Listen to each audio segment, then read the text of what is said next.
Coming up, we'll have the latest on another mass shooting late today in the United States. Dedicated to Eastern and Southern Kentucky, this is WYMT Mountain News at 11. Good evening, I'm Steve Hensley. At least 5 people are dead and an unknown number wounded after yet another mass shooting in the United States, this one in Tulsa, Oklahoma. CBS's Matt Piper reports from New York. A gunman opened fire Wednesday at a medical office building on St. Francis Hospital's campus. From what we do know, it could be a combination both of employees and visitors.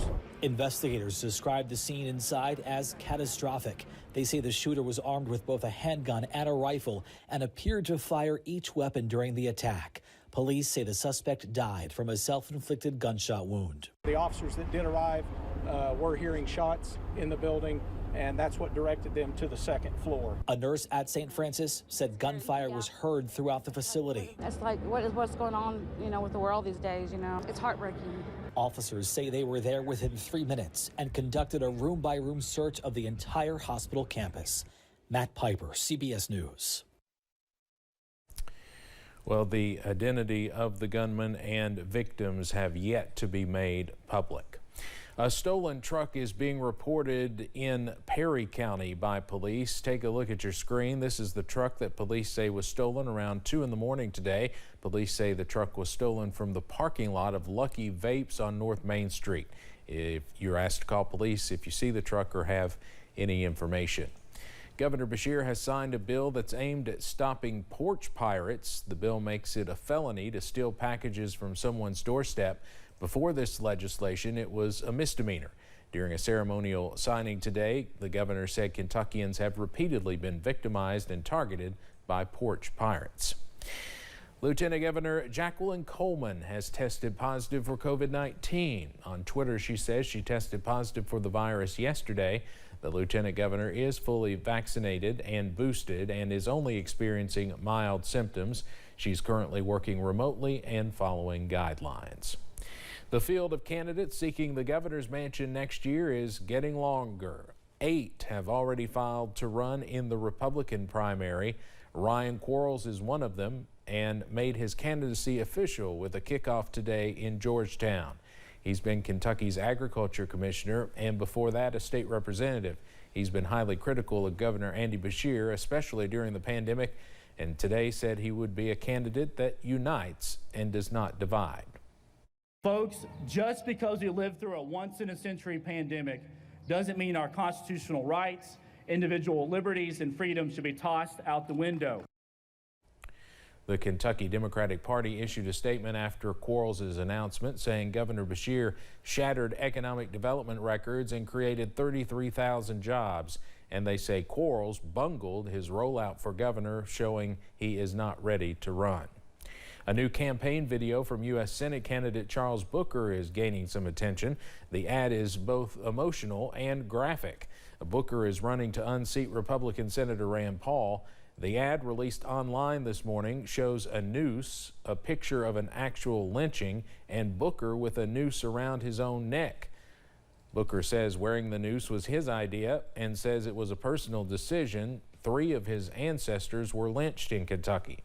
Booker also criticized Senator Paul's blockage of the Emmett Till Anti-Lynching Act, which later passed with Paul as a co-sponsor. I understand that this ad, this video, may and will likely make a lot of people uncomfortable. My hope is that that discomfort will encourage us to fight for healing, to push for change. In a statement, a deputy campaign manager for Senator Paul says, quote, Dr. Paul worked diligently to strengthen the language of this legislation. It goes on to say, quote, any attempt to state otherwise is a desperate misrepresentation of the facts, end quote. Booker says he does not plan to put the ad on television.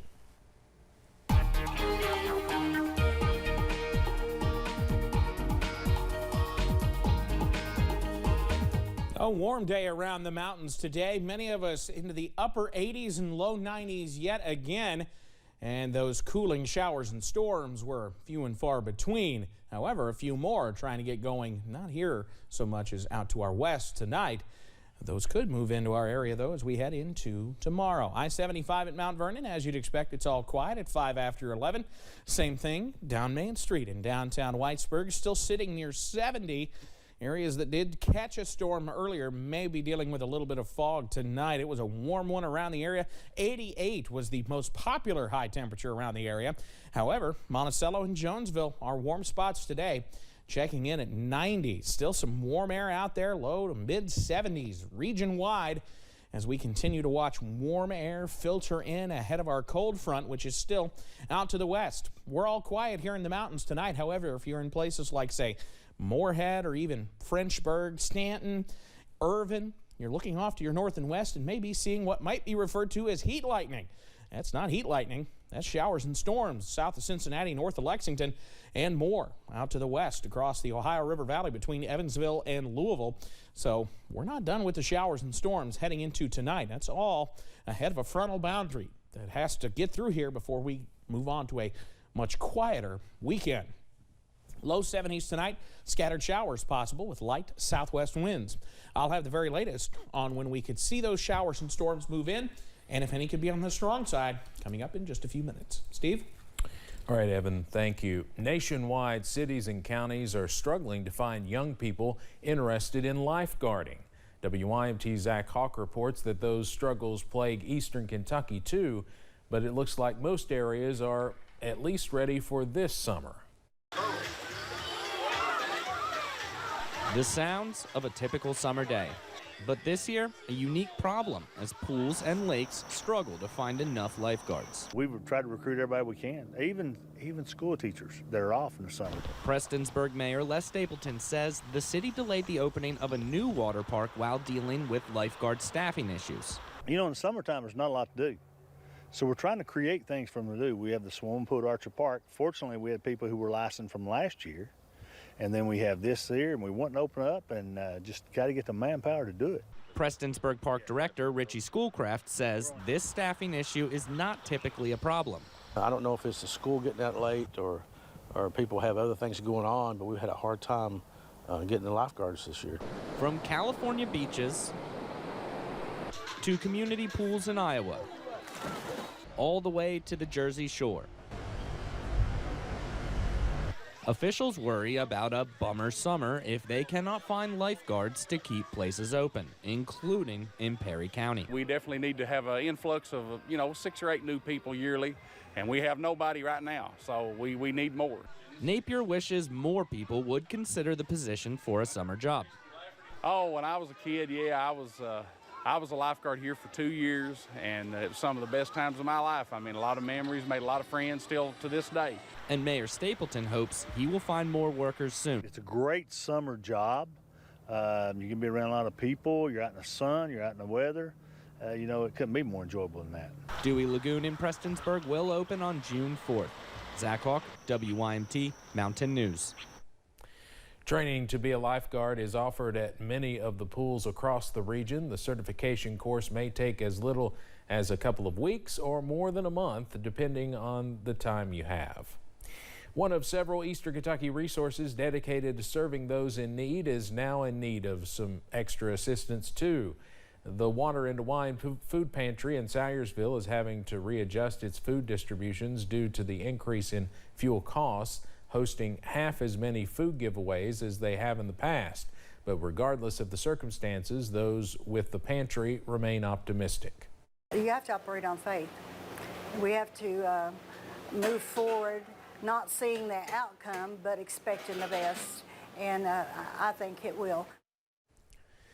Jill Sizemore, who's been served by the pantry for several years, says without the help of organizations like Water and Wine Food Pantry, many kids would go hungry. She says their services make it easier for McGoffin Countyans to make it through each month.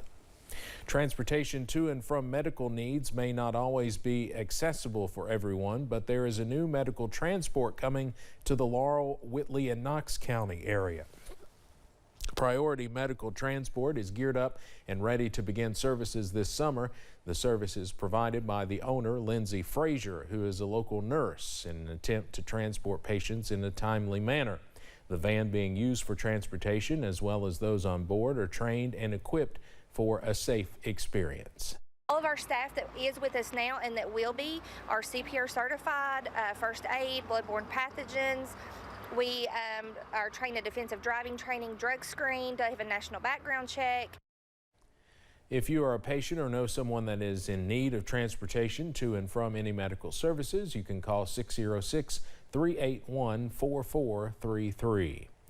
The Kentucky Museum is opening an exhibit featuring Hispanic and Latin Kentuckians. The traveling exhibit will be shown in museums in all Kentucky regions and will be stopping in Bowling Green for the month of June.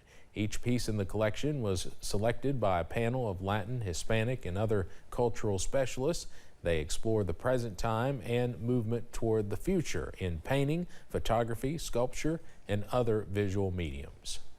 It is 35 works of arts that represent 20 different Hispanic, South American artists. All these artists are Kentuckians. They're from Hispanic parts of the world. And it's here to talk and celebrate their creativity as artists. Next week, the museum will hold a cultural ceremony with food and dance. Many of you may remember the massive fire at the historic Grand Hotel building in downtown Hazard back in 2015. Well, after years of it sitting empty, the city of Hazard had a structural engineer check it out, and he said in his report it needed to be torn down. City leaders say they are sad to see it go, but they will continue to work with the engineer as they are not finished yet with the site. We're going to have to build a retaining wall and things like that, so he's going to continue to work with us all through that process to make sure that everything is really structurally sound and really stable for anything that we want to do on this land going forward. City leaders say the site will not sit empty. They plan to open it up to vendors and food trucks, along with using it during music festivals. Coming up at 11, big plans for an old rail yard, a new venture which leaders hope will bring tourists to Estill County. But first, I've got the latest on if some of tomorrow's showers and storms could be on the strong to severe side. That's straight ahead.